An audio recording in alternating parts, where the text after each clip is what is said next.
नकली पिया ना जब असली पिया तो कौन कराना है तब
खत्म हो जाए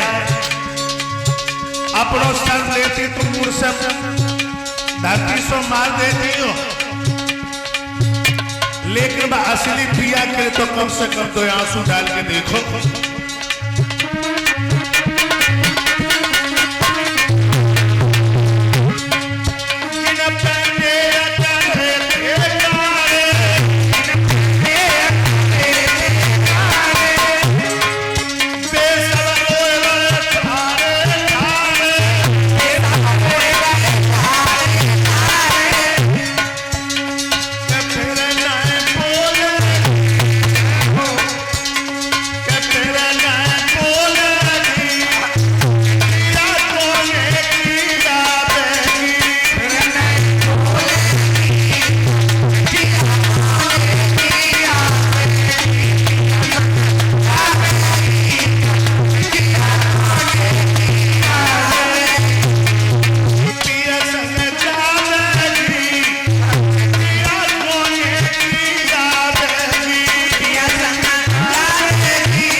भगवान की आज आई उसी कथा के प्रसंग पर आज जिस समय राजा बल आज चक्कर लगा रहे हैं लक्ष्मी मैया इधर से चलने के लिए तैयार भाई टामू जब चलने के लिए तैयार भाई जब 2 खेत की दूरी पे महल रह गए और जो राजा बल ने देखो कि लक्ष्मी मैया आ रही सुबह ने नजर और तेजी से हिलाना शुरू कर दी भगवान फंगी से लक्ष्मी मैया इधर से गई और कहने लगे पिया ठहर जाओ पिया ठहर जाओ पिया क्या के भाग रहे हो भगवान कहने लगे हम तो सोई हैं मशीन उधर रखी है लक्ष्मी मैया समझ गई कि राजा बल की नजर में कोई तासीर राजा बल की नजर में कोई तासीर है और लक्ष्मी मैया एकदम से राजा बल के पास में पहुंची और बोली भैया भैया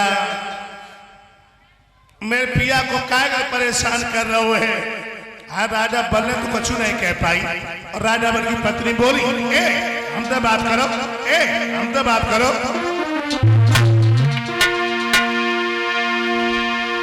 तब कहा गलती हो गोरी जब पिया की पीठ न पाई है जो पीर तुम्हारी हुई रही है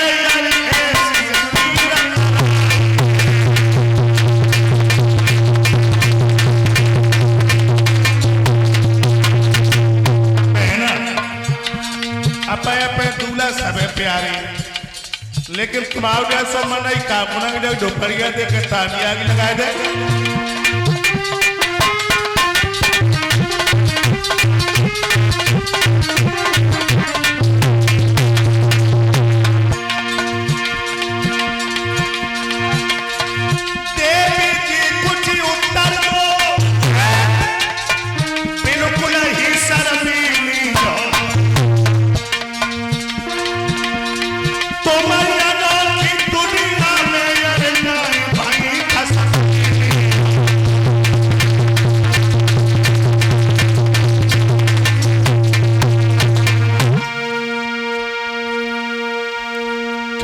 लगी बहना अपे अपे मन ही समय प्यारी, लेकिन तुम आओ सो दूल्हा का पुनंग जग दोपहरिया दे के तामी आग लगाए दे। लक्ष्मी मैया कहने लगी बहना अब जो कुछ कहो सब हमें सुनाओ पड़े। अब बहना हाथ मुट्ठी के तो है ना, इन्हें पकड़ छोकम बांध ले। बहना जब से इनके पीछे आई तब तक इनके पेट की थान आए मिली और लक्ष्मी मैया वहीं पे बैठे। राजा बल ने एक दरबड्डे पे नजर ठहरा दी। जब एक दरबड्डे पे नजर ठहरा दी भगवान पूरी तरीका से हांफन लगे और लक्ष्मी मैया गई चदरिया से पसीना पहुंचने लगी और कहने लगी पिया इन भक्तों को काय के सत्य भी खिले आप और खुद ही फांसी के फंदा पे लटक डाल। भगवान कहने लगी लक्ष्मी भक्तों ने मुझे नाना भांत रचाया है। भगवान किसके बस में? चिन्ना में तोर पजीरी भक्तों की बस में। भक्तों बस में भक्तों ने जैसा चाहा भगवान को वैसा नचाया। उसी समय भगवान चतुर्भुजी बन के प्रकट हो गए और राजा बल को सुतल लोक का राजा बना करके भेजा है। तो मन चीती नहीं होते हैं और प्रभु चीती तत्काल, जात हते बैकुंठ को सुभेद दियो। ऐसे देवराज इंद्र के इंद्रासन की रक्षा की और देवराज इंद्र के इंद्रासन रक्षा करने के बाद सुतल लोक का राजा बना करके भेजा। बोलो गोविंद भगवान की। आज भगवान राम के जन्म को कितना समय हो गया?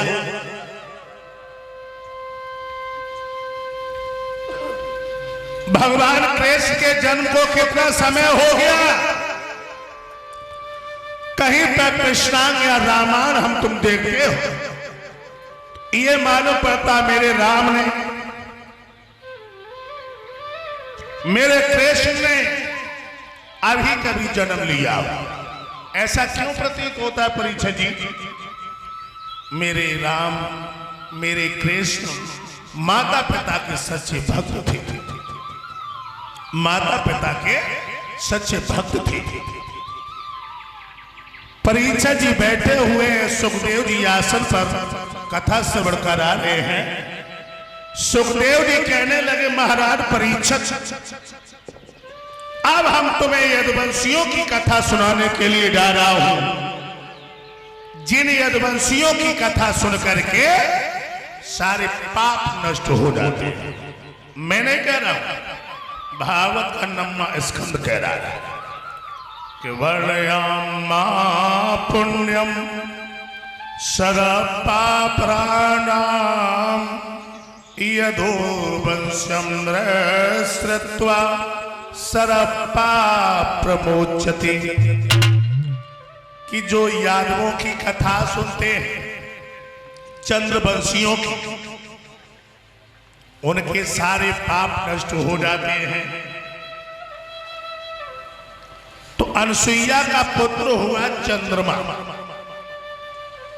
चंद्रमा का पुत्र हुआ बुध, बुध का पुत्र हुआ पूर्वा, पूर्वा का पुत्र हुआ आय और आय का पुत्र हुआ राजा नहुष। ऐसा राजा किसी वंश में पैदा नहीं हुआ। जो इस चंद्र वंश में पैदा हुआ इसने 101 यज्ञ करके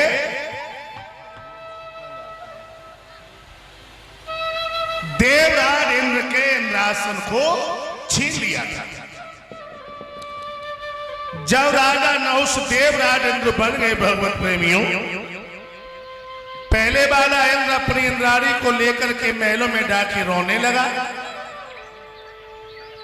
कि जिस चीज पे यादव लोग कब्जा कर लेते वो दोबारा किसी को देते नहीं है। एक दिन की तुम्हें बात बताएं, राजा नहुष शिकार खेल करके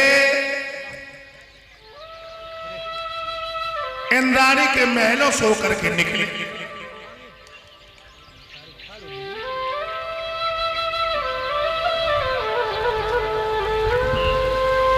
जब निकले तो पहले वाला जो इंद्र था, जिसकी पत्नी का नाम था सची, नहा धो करके अटा पे खड़ी अपने केसों को सुखा रही थी। केसों। एक बात और बताऊं परीक्षित जी, औरत से कितनी काली कलूटी हो, नहा धो करके जिस समय अपने केसों को बिखरा के सुखाती है तो कुदरती उसमें सुंदरता आ जाती है। अब वो तो भैया इंद्र की पत्नी वैसे भी सुंदर। राजा नहुष वहां से निकले, अब इंद्राणी अपने केसों को तो काट रही थी, और जो राजा नहुष ने देखा परवशी घोड़ा को रोक दिया और सची को देखने लगा। जब सची को देखने लगा तो सची अपने केसों को तो काट जाए, और राजा नहुष को देख करके मुस्कुरा गया। वो किस लिए हंसी? वो तो इसलिए हंसी कि आई देवता देवराज इंद्र बन गए और हमारे पति को नीचे उतार दिया। और यादव ने कहा समझी कि जो तो हम पे ही दीजिए। बताओ अब आई बुद्धि के लिए कहां तक रू जाए? दुश्मन की औरत तुम पे कभी रीझ कभी नहीं रीझ सकती है। राजा नहुष अपने घर आए और कलम उठाई और सची के लिए पत्र लिखा। पत्र में क्या लिखा? सासने नमस्ते, अत कुशलम तत्रास्त। अपना तो समाचार ये है, हम शिकार खेल के आ रहे थे, आप अटा पे खड़ी अपने केसों को सुखा रही थी। मैंने तुम्हारा चंद्रमा जैसा मुखड़ा देखा, काश मेरा दिल गया। मेरा जी चाहता कि मैं आपके साथ सहवास करूं। अगर तुमने मना कर दिया तो मैं तुम्हें, तुम्हारे पति को जिंदा जमीन में दबा दूंगा। नीचे हस्ताक्षर मार दिए। और जो सची ने पत्र पढ़ा, सची समझ गई कि अब अहीर को कफन की जरूरत है। तो ये बात बिल्कुल सत्य भाई है। जब तुम्हारा चित्त पराई बहन बेटी पे बिगड़ने लगे तो समझ लेना कि मैंने विनाश की पहली सीढ़ी पे पैर रख लिया।